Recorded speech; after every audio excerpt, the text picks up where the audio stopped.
Matthew 24:21 For then shall be great tribulation, such as was not since the beginning of the world to this time, no, nor ever shall be. Matthew 24:22 And except those days should be shortened, there should no flesh be saved, but for the elect's sake those days shall be shortened. In 1956, an American petroleum geologist and geophysicist named M. King Hubbert proposed a theory called peak oil. King Hubbert theorized that after a particular oil field was discovered, the oil field would produce oil at an increasing rate over a specific period of time until it reached its peak amount of oil production. Then after peak oil, the oil that could be extracted from the field would continue to decrease at an ever-increasing rate until the field was no longer financially viable.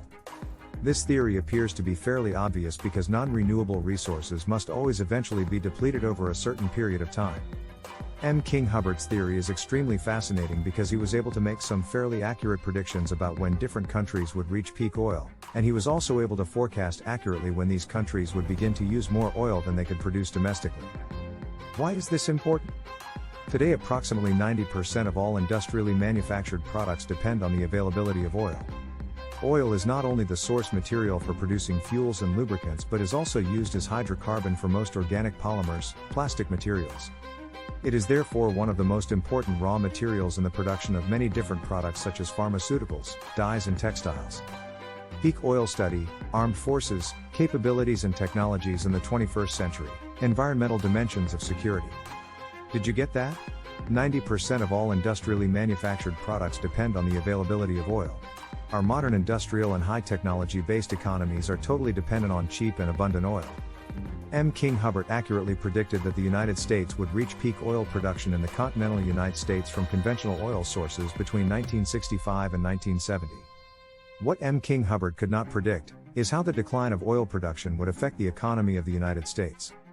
We can almost pinpoint the long list of economic difficulties that the U.S. is currently facing to this specific period. Right after the 60s, the U.S. began to rapidly lose its huge gold reserves to foreign nations and finally had to leave the gold standard in 1971.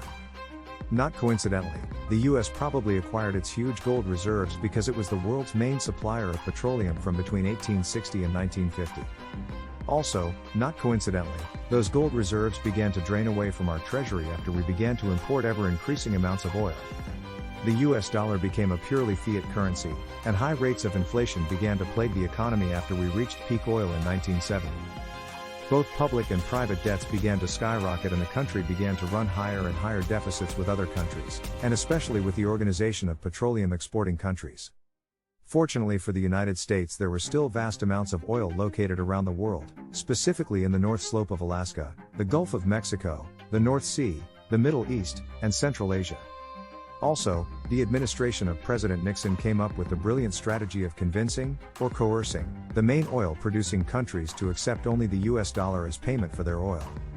This forced most of the nations of the world to stockpile US petrodollars as a reserve currency and allowed the US to maintain its high standard of living on an ever-growing mountain of credit and debt. The question that a lot of scientists, politicians, and military experts are asking themselves and each other is, what are the consequences when the whole world reached peak oil? It appears from the latest oil production data that the OPEC countries' production has flattened out over the last few years, and the United States and Russia have become the new swing producers of oil, not because the US and Russia are producing so much more oil, but because they are consuming moderately less oil than in the past. There will come a time, in the future, when OPEC, the US, and Russia will no longer be able to supply the world's demand for petroleum. What happens then?